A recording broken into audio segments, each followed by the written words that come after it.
Welcome back to another episode of 56'N with BJ and Tyler.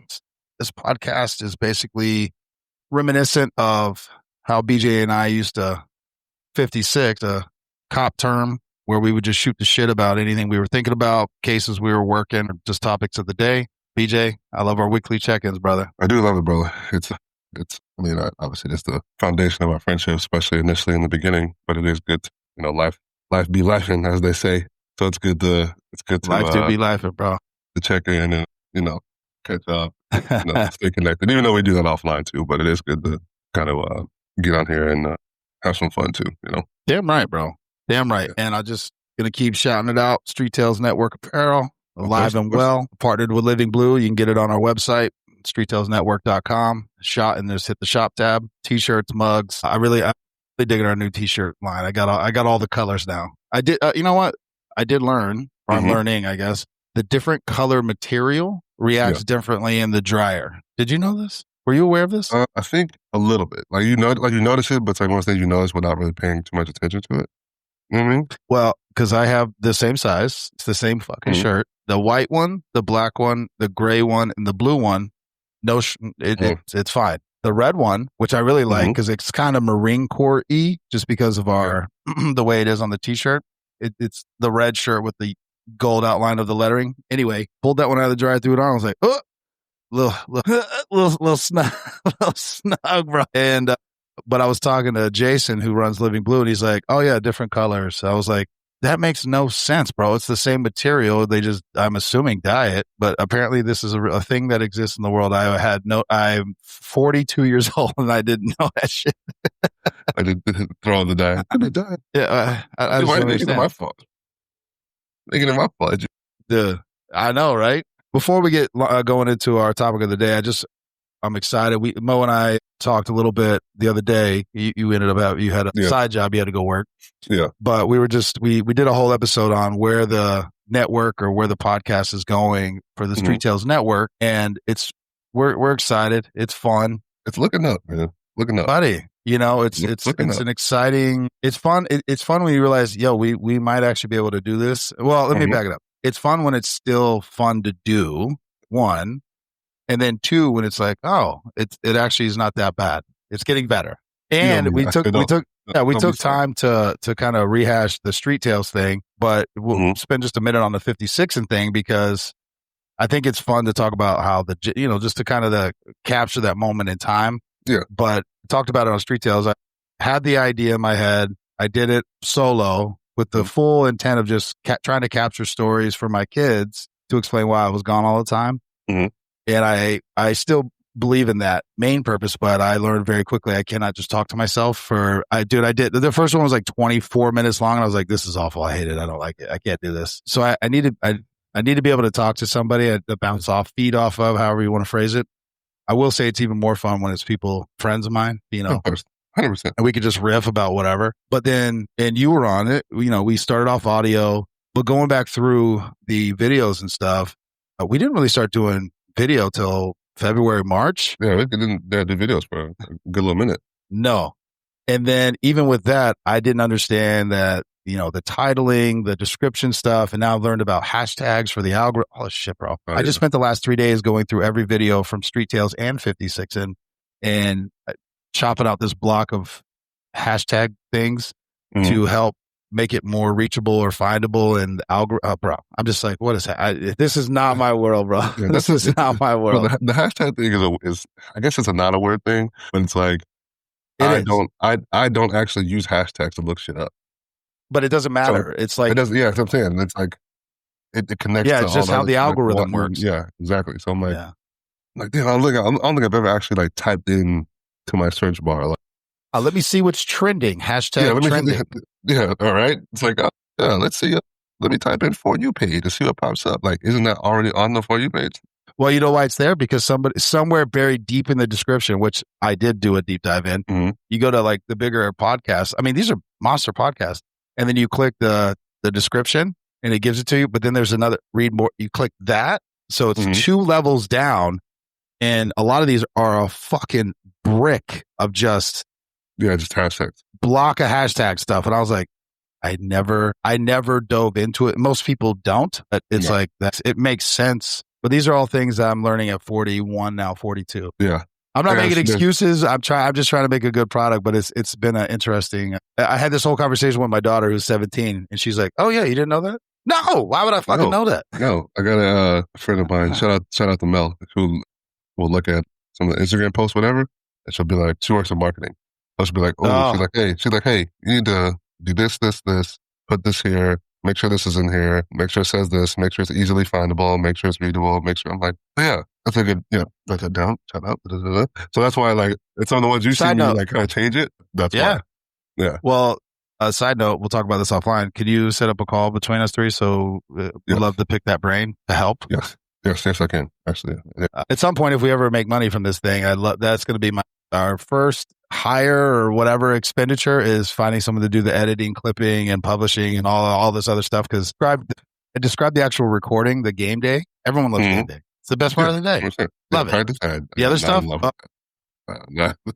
bro, it's too much, bro. It's too much. Like, you know what? Like, ooh, that's the part that should work, and I'm interested in. Yeah, that makes me not happy. Then you also learn you have to upload consistently, regularly. And I'm like, y'all know I work during the day, right? Like I do have a job.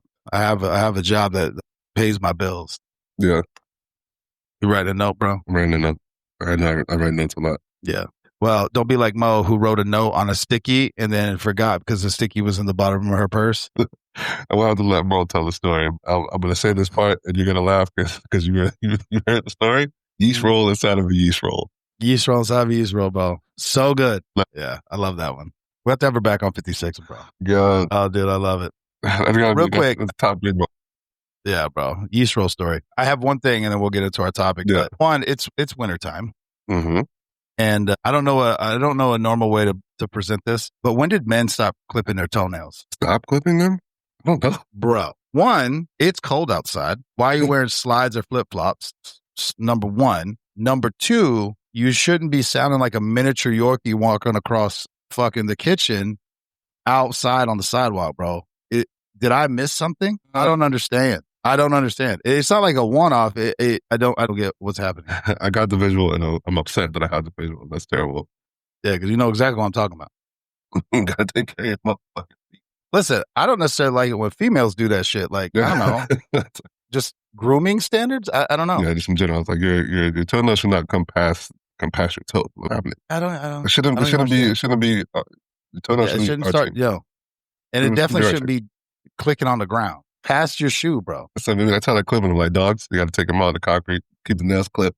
Maybe, but what, bro? Is this something that is not being taught to men, that you need to trim your toenails? I would hope also your fingernails, but my God, Bastard man's gotta go. It's a thin slice. Thin slice of provolone, bro.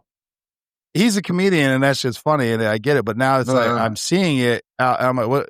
I shouldn't know that. I shouldn't even know that that's happening. One, in my opinion, it's fucking 28 degrees outside. What is happening? I don't get it. And cover your fucking feet, bro.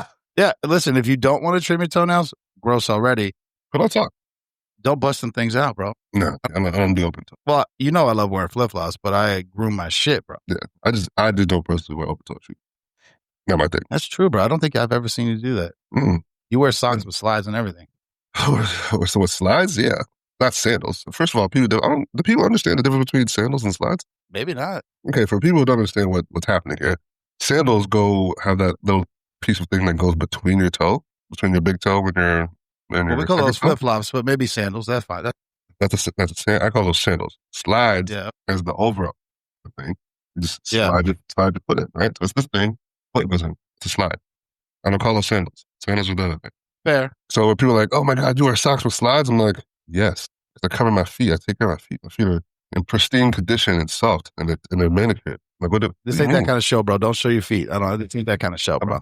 I'm about to kick that bitch up there, bro. Turn this thing to only feet. Only feet, bro. 56 and only feet, bro. Football feet to boot, bro. Exactly. Now listen to that. Some lady will pay me to look at my feet. You know.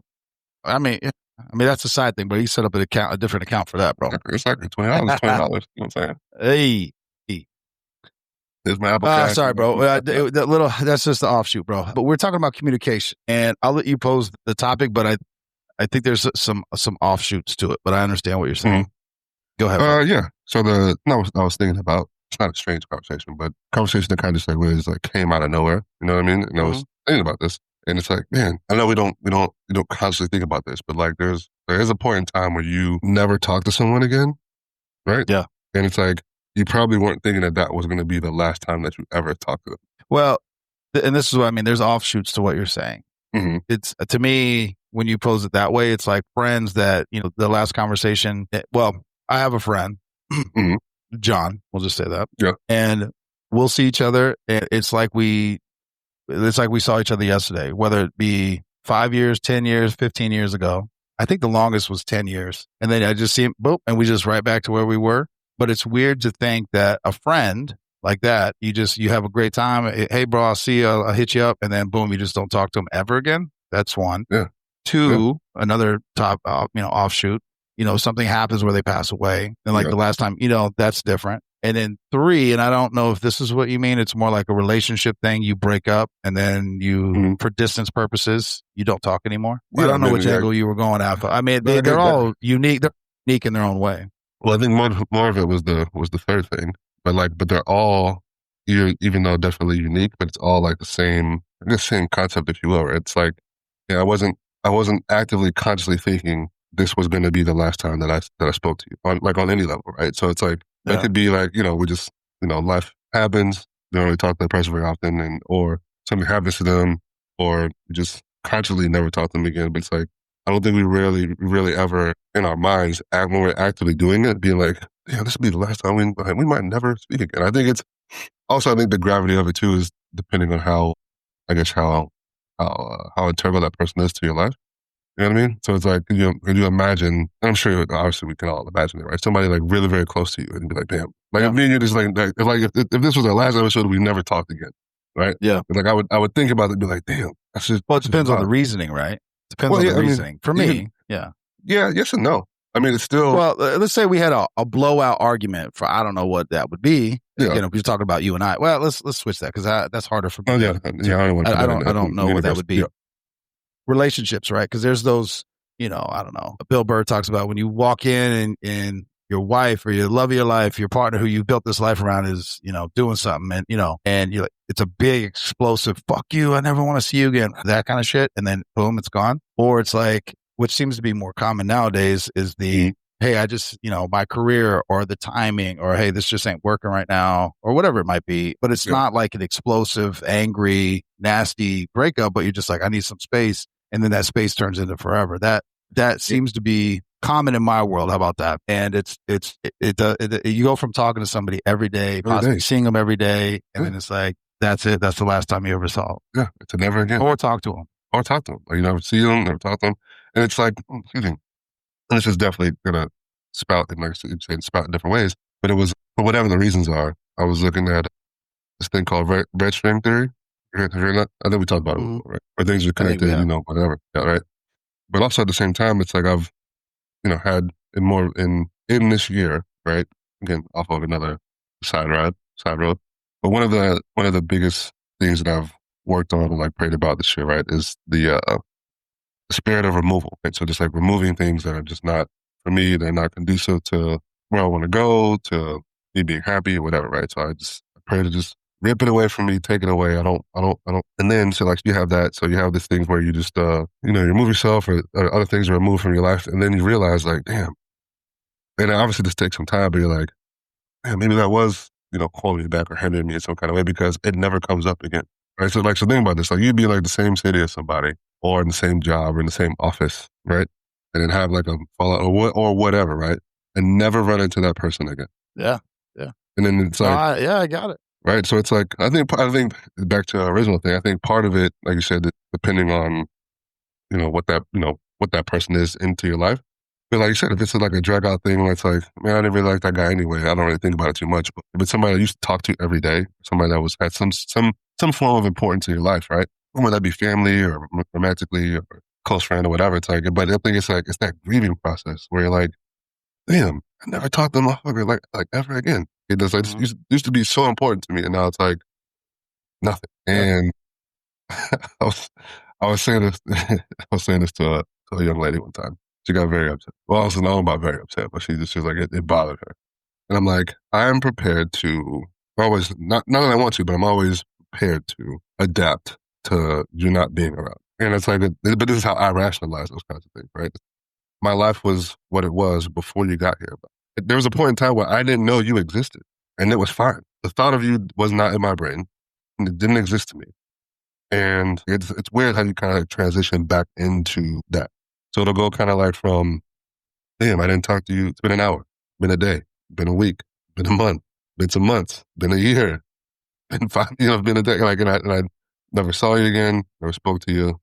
So the everyday frequency, right? High frequency goes to all the way back down to almost never existing in your mind again, almost to the point of it being like, I think I read that on the same level. Like, I think I read that somewhere in a footnote in a book, maybe at some point. You know what I mean? Like, like it goes from so high to such lows again. I'm like, that's a wild concept, man. Yeah, and this is why I think it depends on the relationship. But so as close as you and I are, and we talk all the time, whoever your partner is, there'll never be that level of intimacy between you and anyone else, period, the end. Exactly. Now, you got me thinking now, because you date people. I think there's levels to it, right? There's the initial, and it's exciting and fun. And then you kind of settle into the comfort zone. And to me, at that point, that's when you start, that's really the kind of the grind or the work. And hopefully it's fun, right? Hopefully it is. Maybe it's not. Again, things happen. But the longer you're with somebody, the more they know about you. They see you at your highs, your lows. Let's just cut brass tacks. They see you butt naked. Yeah. They hear you, they know your bathroom schedule, your food. Like they know you. They know all the intimate details of your life, bro. All of them. Yeah. They pop your pimples on your back or whatever the fuck's going on. I don't know. I'm not trying to be gross here, but like they do shit. I love you, bro. I'm not doing that. I'm not doing that. I will never do that for you. I'll find somebody to do that for you. Nah, hell nah. You know what I mean? And then for that person to just one day they're there, the next day they're not. Yeah. That's rough, bro. That's hard. It's hard, bro. It's hard. And and I always wonder, the more you do it, does it make it harder for the next relationship that you move on from? If that, you've now set up, it's like scar tissue, or people call it walls, or whatever phraseology you want, depending on, who you talk to or how you grew up or whatever. Walls, scar tissue, whatever. Yeah. I think it's natural. Yeah, right. Yeah. I mean, as two men who've had plenty of surgeries, think about that on the same area, right? Think about how the first surgery is difficult. Second one, god damn. Third one, I know what to expect. I know how my body's going to react to certain things. I know how to avoid certain shit. But that's true, learning. Yeah. But that's only because I do have the scar tissue from the other thing.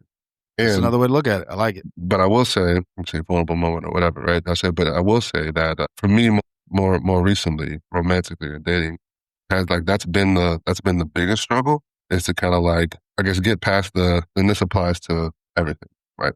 Physically, emotionally, whatever, right? The psychology of pain is what's holding us back, I think, in most cases, right? We don't want to be uncomfortable. That's just human nature. You don't want to be uncomfortable. With human nature, you avoid discomfort. You avoid things that you know are going to be painful, right? So it's like, hey, I know last time I stuck my finger in the socket, I got fucking shocked. Probably not going to do that again, right? Or back in mind, I know to be wary of, hey, do you do this? This is most likely going to happen, right? Or especially injury. It's not really the knee that's holding you back. It's my fear of hurting it again and going through this whole process that's holding me back from getting back to where I was before, right? Same thing in relationships, same thing in dealing with people. So it's like, you're like, fuck, do I really want to let this person get close to me? Do I really want to do this? And again, it's nothing to do with them per se, right? But it's like, so for me, it's in maybe, as a friend told me, it's like, you love to do the most dangerous shit or whatever. And I'm like, yeah, I guess I kind of do. I say, but that doesn't frighten me as much as, like, I guess somebody being close to me, because I've let people be close to me before, and then it's like, damn, they didn't view it the way I viewed it. They didn't take it as serious as I took it, right? One thing I was to your point, I would always tell a young lady I was dating before, say, my favorite thing to do is see you naked. And she's like, what do you mean? I'm like, We have talked about this on the show. That's right. I'm like, it's nothing to do with you seeing your body physically. It's like, but I love seeing you, like when you're not worried about what you look like, when it's actually just you. Like that's my favorite thing. And so it's like to have that reciprocated. It's like, damn, like you said. Another thing I pray about all the time is like, guys, for protection, please protect me from people that I love. Because that is literally the only thing that can hurt me. That's the only thing. So I'm switching gears a little bit, but it's in the same vein because this is something that we've talked about a little bit, but I've talked about it on Street Tales as well. Now that I have a life because of my new career path and I have time, which is sometimes dangerous, the communication, but the difference between family and then also why I have a small group of friends. And it's funny because it kind of ties into what Mark Efron was talking about, where he schedules out his day. So he has 21 days in a week because the way he schedules it out. So we'll stick with the small group of friends. I don't have time. I don't have the appropriate amount of time to do the check-ins that I think are important with friends, people who you call close friends. Because what typically happens is you get together during big events or the holidays or whatever it is, or that's when everyone kind of reaches out, checks in, right? Yeah. But when you're like, hey, man, I really want you to do this, or I think, this is really important to me. I want you to be here, whatever it is. And they say no, or they can't make it. And then you talk to them and you're like, what's going on? Why can't you make it? And you realize they have this whole world of things going on. You're like, dude, I didn't know. And it's like, yeah, because we don't talk all the time. Why would you know? Or my favorite is you didn't ask. It's like, well, I can't know to ask things. Yeah, you see what I'm saying? But that's why it takes it takes time. It takes effort. And it hits me a little bit because it's a little cross tie in between friends and my family because I'm trying to be better at that. Some are more receptive than others, shall we say? It's like, why are you trying to know all these things now? Like where you been for the last 20 years?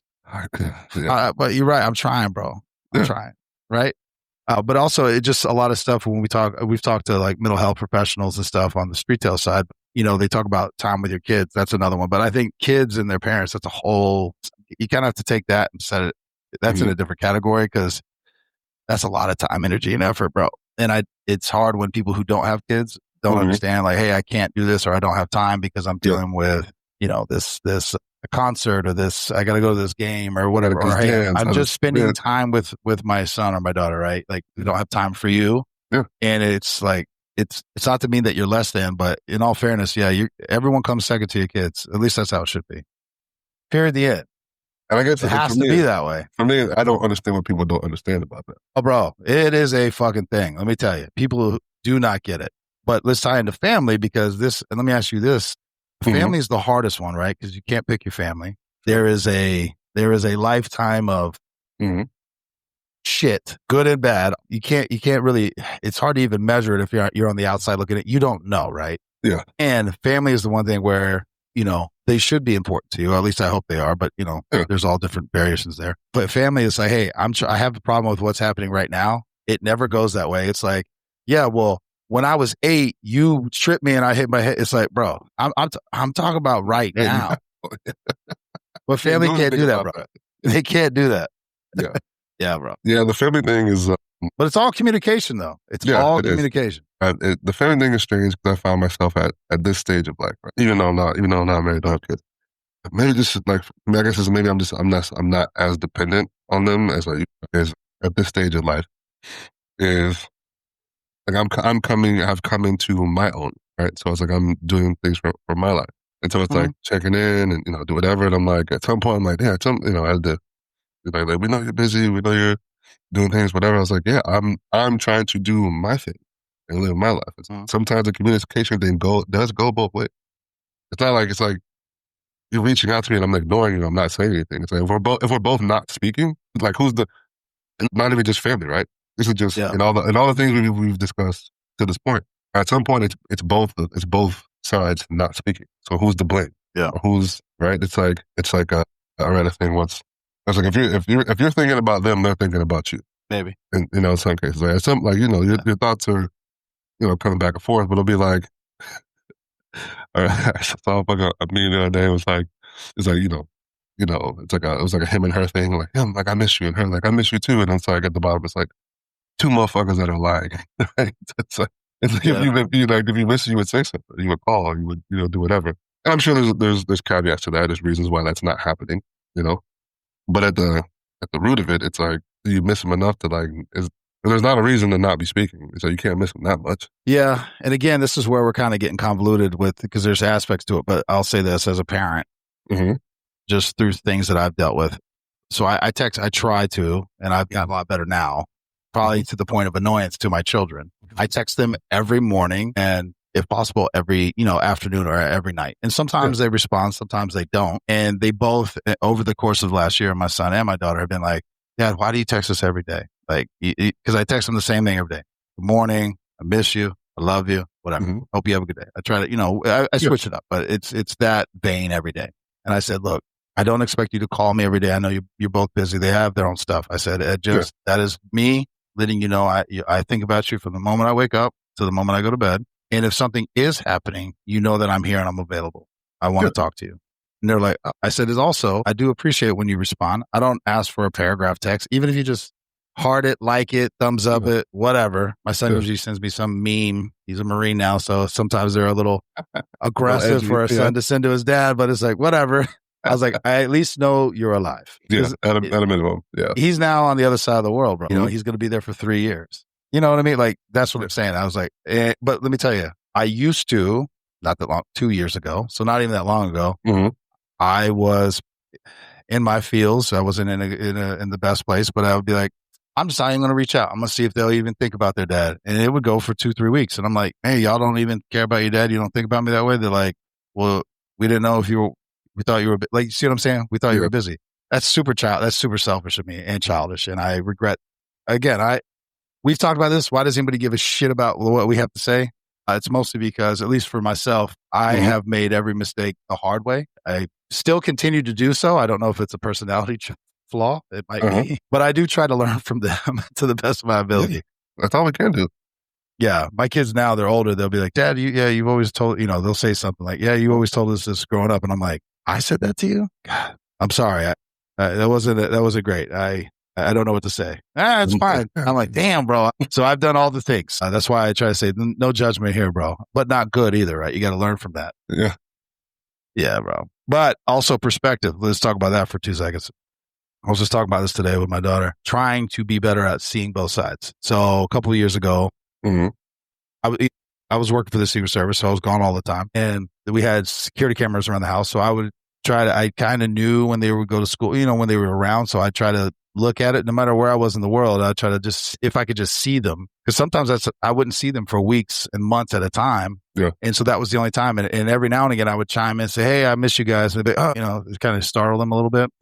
Well, there was one time when, I can't even remember where I was. I was working midnight shift somewhere, and I look it up and I see my son. He's around the fire pit with his boys.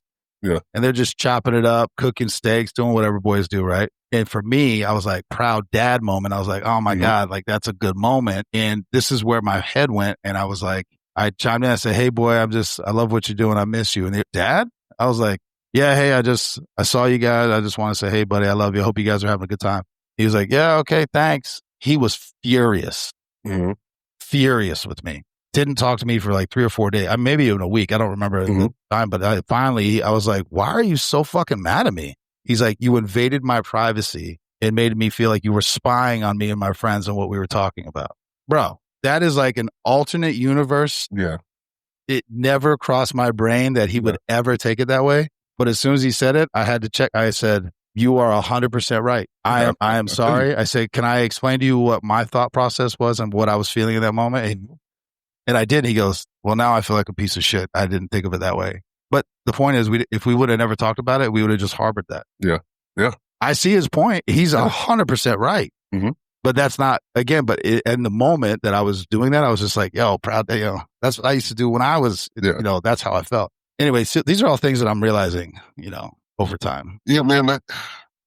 That is also a thing I've been thinking about lately, the past couple of years. I guess more so recently, is I don't know, we talk about this online, offline, but the concept of like people not being able to be wrong, right? I'm guilty of that myself, very much so. And I've been telling you, I've been thinking about this deeply. Not waking up at 11, not keeping me up at night, but it is like it's a thought process. Strings of thought on this. Late night. How shit is late nights. It's fucking 1 o'clock in the morning. And you just wait for the shift to get over. So just my mind is just all over the fucking place. But people not being able to be wrong, right? In the sense of you gain new information, you have a different perspective on things, and people, it's almost like people either can't, don't have the ability to, or won't allow themselves to be wrong because, or change their mind, or have a difference of opinion, or see things in a new way, because that means that they'll be wrong, and they'll have to speak on being wrong. And it's like, I have to hold, like, this person forever has to be an asshole in my brain in order for me to be right. Because if they're not, that means I was wrong. Yeah. And that means I have to do some accountability. I have to admit something, some sort of fault or some whatever. And people don't want to do that. I have told my kids and now my ex-wife for 20 years. I was like, because they would always be like, you're such a fucking asshole. You're being an asshole. You're being whatever. I'm saying that. Variations of that. And I would be like, if everything I say always you're filtering it as I'm an asshole, then that's how you're always going to take. Like I was saying, you're wrong for how you're receiving what I'm saying. Yeah. I did this for 20 years. And it wasn't until recently that I was like, maybe I was just an asshole. Well, I could be. Maybe I was an asshole. Maybe I was just a fucking asshole, you know? And, I could give you a bunch of excuses, but it doesn't matter now because it is what it is. But it is a mind shift. It is. And I don't it's know not fun. It's not, but I don't know when that shift comes or what triggers it. I don't think it's necessarily age, right? But maybe it's a certain amount of life experience or a certain amount of experiences or whatever, right? But the ability to, I guess, be wrong or change your mind or have different opinions on, like, people just, bro, it could be just about anything. People just like I have to be, and the thing that's crazy is, I guess, like bigotry and like racism is one of those things where it's like, I'm always like, why do you think that? Or like, why do you feel that way about whatever? And it's like, people can't even really give you like an answer. Everything you've encountered says that what you think and believe is wrong or is contrary to the reality of whatever's happening.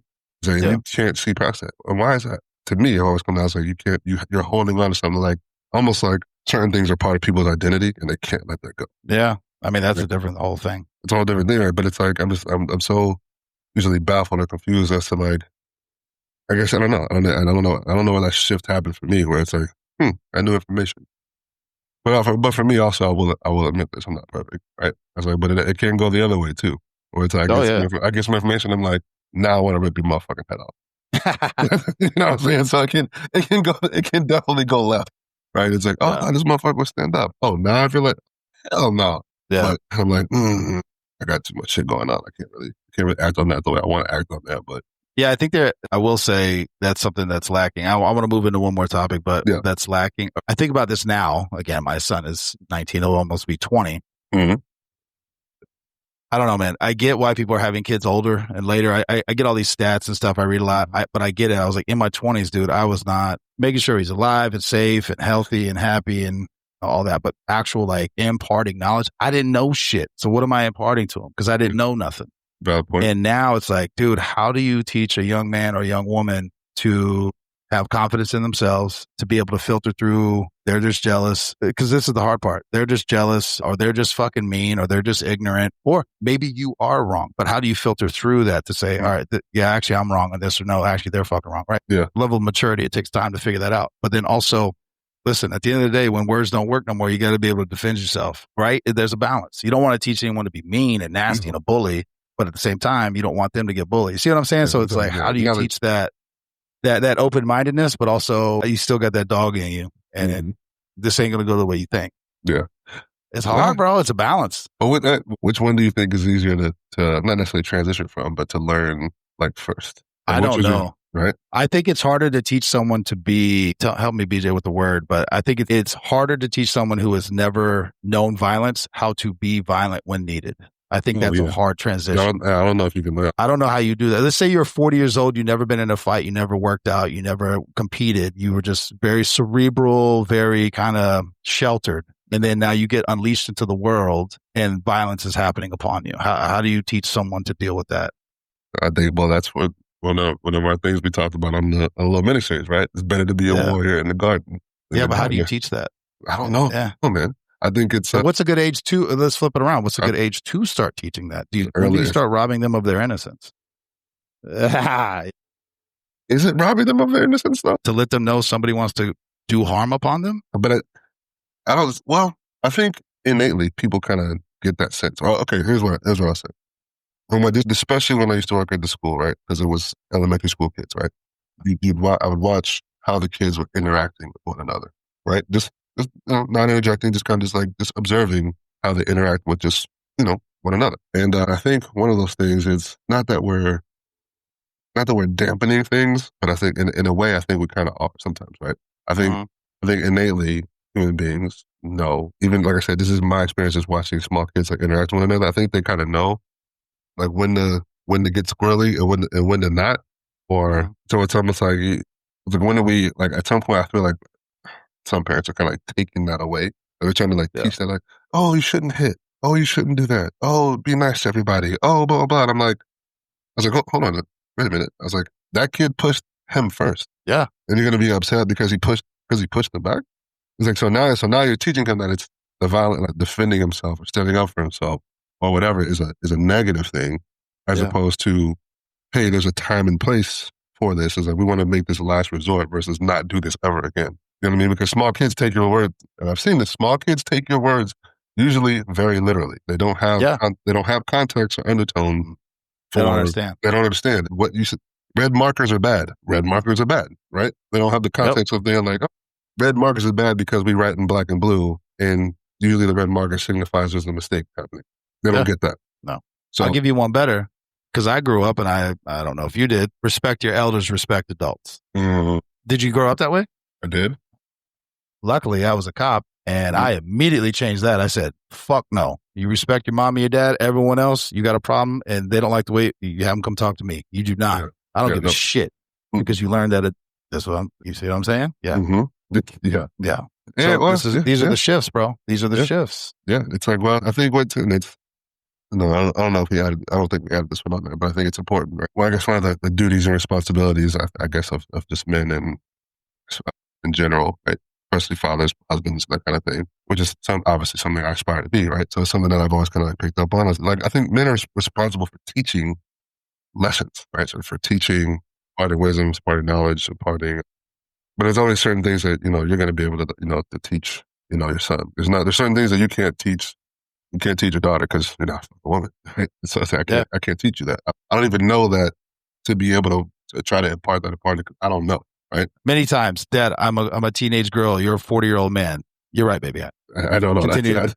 Continue. I have nothing to say. You're right. You're right. I don't know. Idea.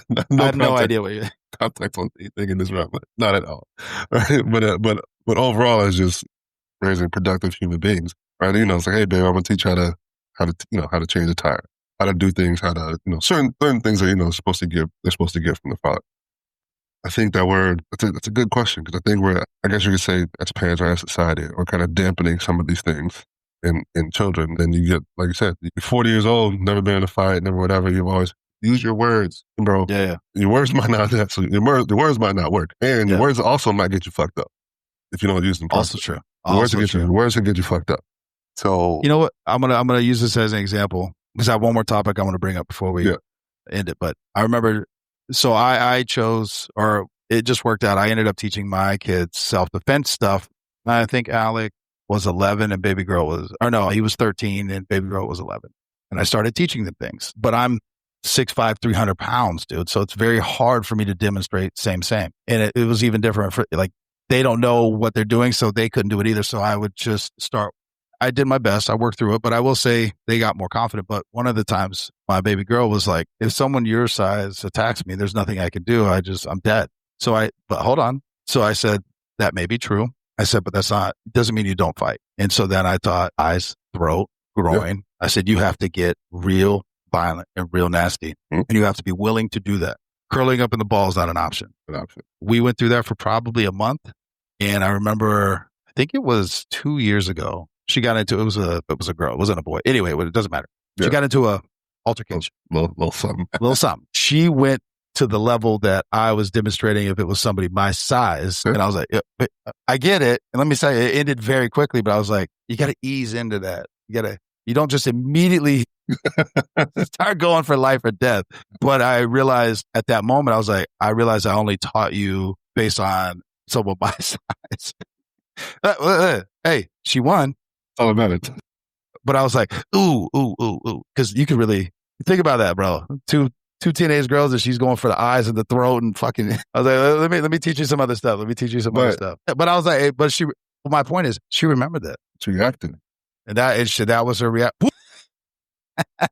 Elbows, baby, elbows, and yeah. We had a officer involved shooting here a couple weeks ago, and so our lieutenant came in and was talking about that, and he had a good point. It's I think most people don't, I guess, think about this. It doesn't wait into their everyday lives or whatever, right? Because they just don't. We live in a fairly safe, society, if you will, for the most part. For the most part, it's fairly safe, right? I don't think you have to worry, depending on where you are. In most cases, you don't have to worry about walking down the street and like not making it home, right? But you should always keep that in the back of your mind. We're saying, most people don't know what they're going to do when that moment happens. And it comes about not necessarily knowing what to do, but just reacting at all. And it's like, so see baby girl at least react and do whatever is a wonderful thing, right? Because some people, like when she was 11, like you can't just curl up in a fucking ball and like be afraid or whatever. And I've learned it because we've seen it. Like most people don't actually want to. Even criminals and violent people. Again, there's always the one-offs. There's always the exception. I get it, but most of the time, because you've also seen that, where as soon as they start to commit the crime and so the person fights back, they don't want that. They want an easy. They want an easy target. 100%. That's true. Yeah, so I was like, most people, like I said, they don't. Once you, I forget how this guy say it. He's like once people realize you are willing to fight, they don't want to fight. Yeah. Right. So all that woofing and let me know when you're ready. Yeah. Dude, real quick, and I want to ask this topic. Yeah. See, we were able to just riff. K9 was trying to arrest him, but a deputy had called K9 and they chased this dude into the house and he wouldn't open the door, whatever. And it was his mom's house or something like that. And so I go to back him up and I'm like, what's going on? I get a brief. They're like, bro, he just went open the door. I said, man, that he's in there. You know he's in there? Yeah. I said, fuck that. So I knocked real loud and I grabbed the sides and I was about to kick it. And right as I was about to kick it, he opened the door and goes, no. And the K9 was like, what the fuck? Why'd you open the door for him? He's like, he looked like he was really going to do it. I don't know what they had been doing prior to me getting there, but they're like, he was coming in. Yeah, you're right. Yes, you're 100% and I was like, you're right. goddamn right. Goddamn right. I'm about to. Yeah. What? So it's that they know if it's half-hearted or like, yo, this is a wrap. Yeah, like, ooh, I don't really want these. All right, real quick, switching, but it's all tied in to the communication thing. It just popped in my head.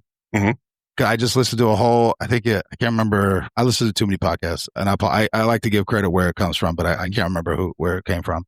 AI and being used for relationships. I'm not talking about AI robots, which will be a whole different thing, but people are using like ChatGPT, Gemini, I don't know all of them, but they're using it as like, because you can change the voice and you can say girlfriend, like you can basically make it a relationship. Wait a minute, hold on. So you're talking about they're in the relationship with the AI? How you doing today, baby? Doing so good. How was your day? Like this, it's like that, bro.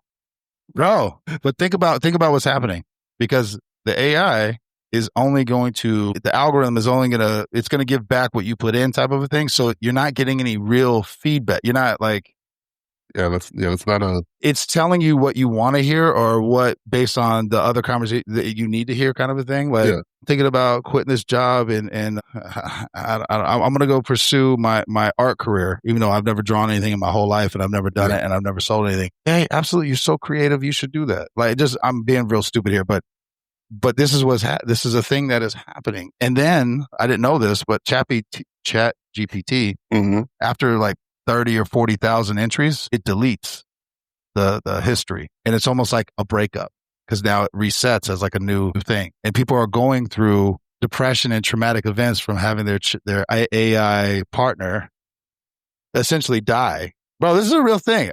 I was like, I was fascinated by it. And they're like, wait till they start putting AI in like the sex robots and stuff. Bro, we're in the fucking Matrix for real, bro. I don't understand what is happening. Bro, yeah. It actually, it's so. I think it stuck in my mind because we had Dr. Mira on Street Tales about a month ago, and he was talking from the point of video games and social media. Yeah, and he was like, he goes, pisses everybody. He's older. He goes, pisses everybody off. He goes, I liked video games growing up too, but it was like Nintendo, like real, you knew you were playing a video game type thing. And just the way the games were, Mario Kart, I don't know, whatever. You get what I'm saying.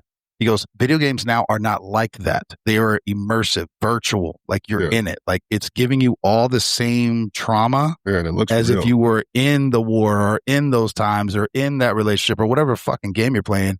He goes, it is causing the exact same. Your brain only knows how to process what you put into it. And if that's all you're putting into it, that's what you're processing. So that's the video game side. The social media side, he goes, it is filtered and feeds to make you stay on it. So if you're stuck on, these filtered images of men or women, or fitness people, or whatever war's going on in another country, and that's all you're stuck on. Yeah, it'll give you as many hours as you want to sit there and scroll and look and see and just continue to. He goes, all of this is going into your. He broke it down real scientific. He's going into your eyes and processing your head, and that's what's coming back out. And he goes, and it's a fucking problem. He goes, if I could be king for a day, I would eliminate all of it. Yeah, motherfucker's got to disconnect. But now add to this, I want to actually have him come back on and talk about AI. Bro, partners, that shit is boyfriend, girlfriend. That's a real thing, crazy. BJ. That's crazy, bro. Yeah. Think about that. You have the highs and lows, the emotional connection, because that's what you're putting into your brain, bro. And you're not even getting laid. This is the first generation. I can't remember I don't know generation. Apparently we're millennials. I don't know. I don't know what the fuck generations are. See, I don't understand that because you said if it was AI into like a sex robot or some shit like that. That's coming, right? But this is before that even. But what I'm saying, I was like, but that even though that is still fucking crazy. That I think I could wrap my head around a little bit more because it's like a physical, even though it's fucking obviously fake. It's physical, and you're looking at it. But I'm like, so she just talked to him like every day. Bro. But the generation, whatever, I think either my kids or maybe younger, I don't know, whatever that generation, teenagers, whatever the fuck that is, they are not. It's kind of good and bad. They're not drinking. They're not doing drugs. They're not partying. They're not doing any of those things. It sounds good. But how is that going to look like when they're adults? If they maintain that, not the drugs and the drink, but like they're not engaging with other human beings. That was the point. Yeah, they're not. And then take a country. Japan is having this problem right now. They're not having children. They're not getting married. They're not creating families. So it's a layered thing. To have kids just to have kids, that's scumbaggery, right? In my opinion, I don't care who it is. I don't care if it's what's his name, Nick Cannon having 18 kids or Elon Musk having 20. I don't give a fuck. That's scumbaggery, bro. You're not a parent. You're just fucking throwing it out there. But in Japan, they're not even doing that.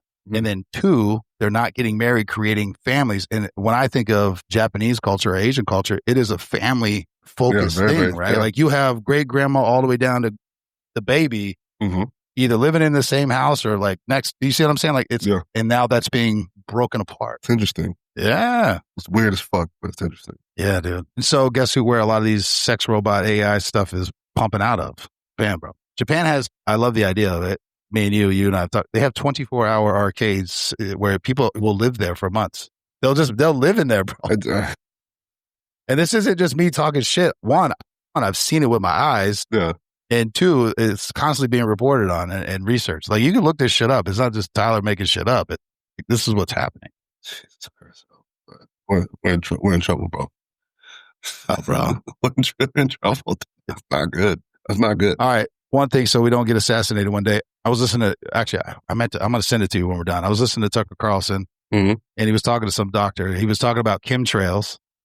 Hold on. I know you love this stuff. He goes, the rest of the show, let's not call it chemtrails because that's immediately people, you're a kook, you're a nut, he goes, it's been a thing. He goes, so let's call it what it actually is. And he lists all the chemicals, chemtrails, and why they're doing it. And he goes, it's a real thing. I study it. I was part of the program. I know what they're doing. And it was like a 3-hour long one. He goes, they're releasing this stuff in all commercial flights, military flights. They release this nanoparticles like aluminum, all this other shit. And the purpose is to reflect the sun away from the earth so it doesn't heat the earth. And I'm oversimplifying it. I'm not a scientist. Yeah. But when the chemicals land, they're toxic to every living thing.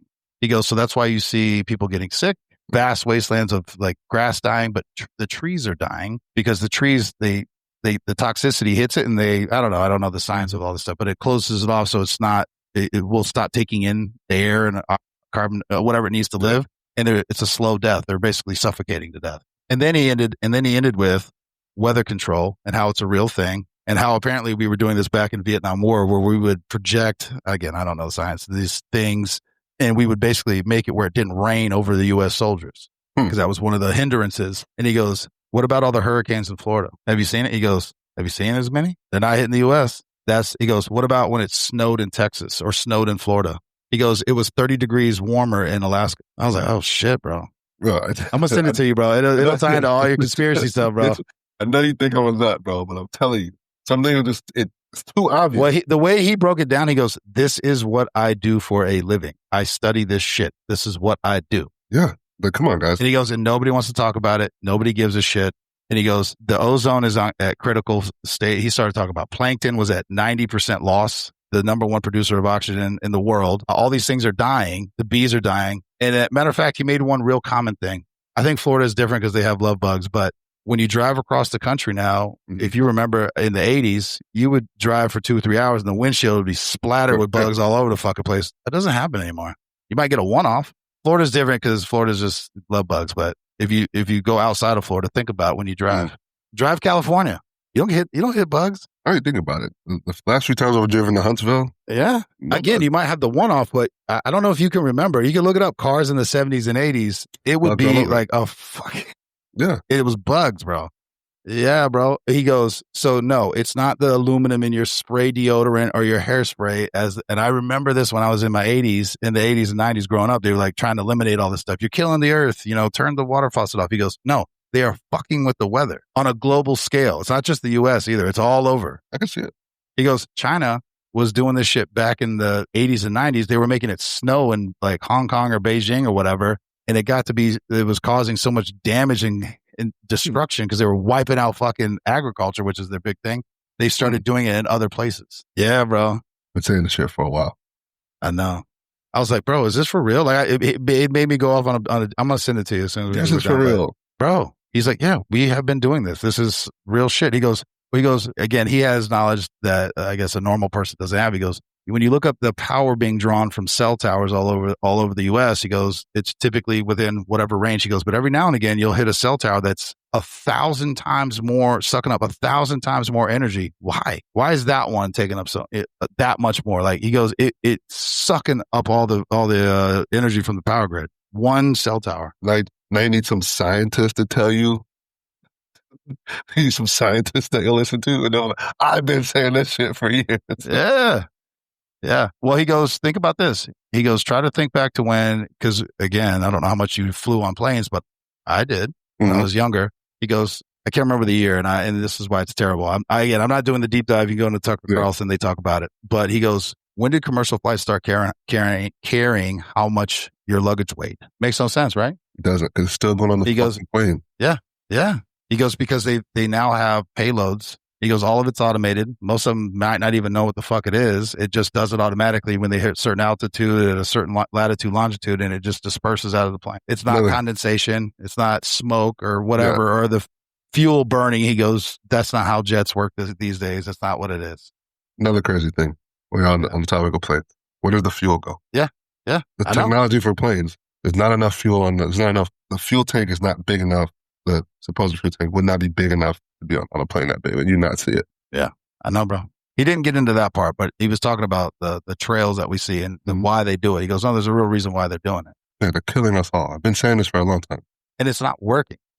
No, because we're still here. Well, and then I was having this conversation with my daughter last night. They're trying to bring she showed me the article.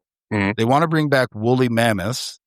They've already started doing it and trying, but hold on. Their logic and reasoning is because they want to bring them back so they can walk around the Arctic so they can tamp down the permafrost. She told me that. I was like, that's the dumbest thing I've ever heard. She goes, no, look. And there was a whole article on this shit. I was like, bro, a peer-reviewed, scientific, researched article. Hey, we're going to bring back these ancient fucking beasts to help condense the permafrost. And then that is the dumbest shit I've ever heard, bro. But at some point, people just have to start, like we used to say, the say this out loud test. If it looks crazy, it's probably fucking crazy.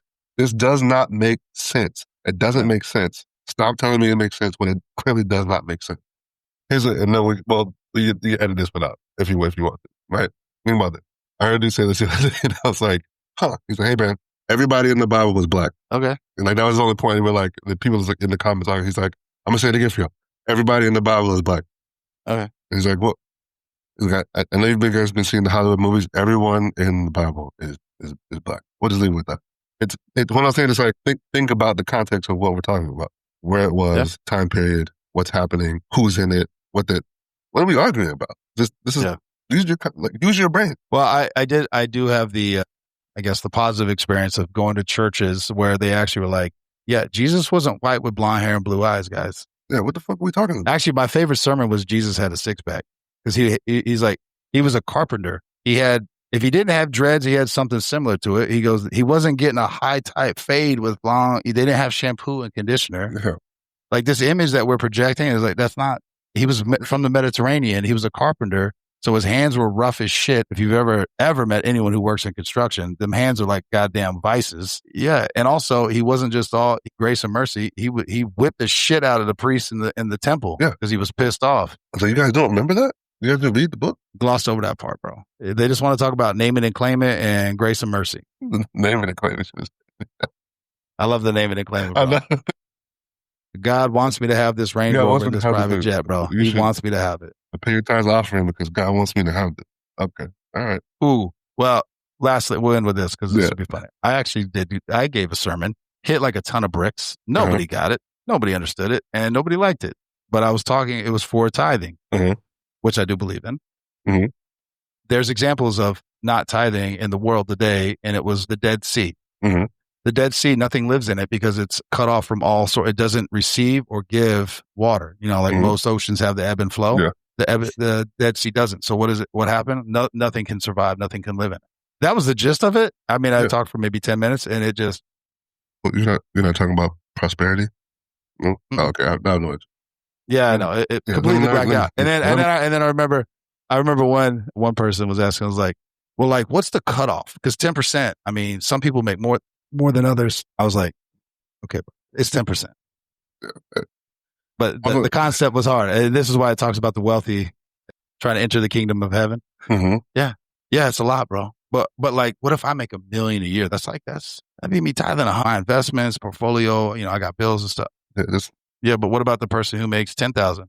Do you think that 1,000 is easy for them to give? See what I'm saying? Yeah, I know, bro. We're getting way off topic. We're talking about religion on this bitch. Bro, that way they know we're crazy, bro. They're not going to try to come get us. Yeah, exactly. Look at this guy's a nut job. Talking about he's talking about planes with no fuel. Yeah, well, all right, guys. All right, bro. Let's end it on that one. Yeah. All right.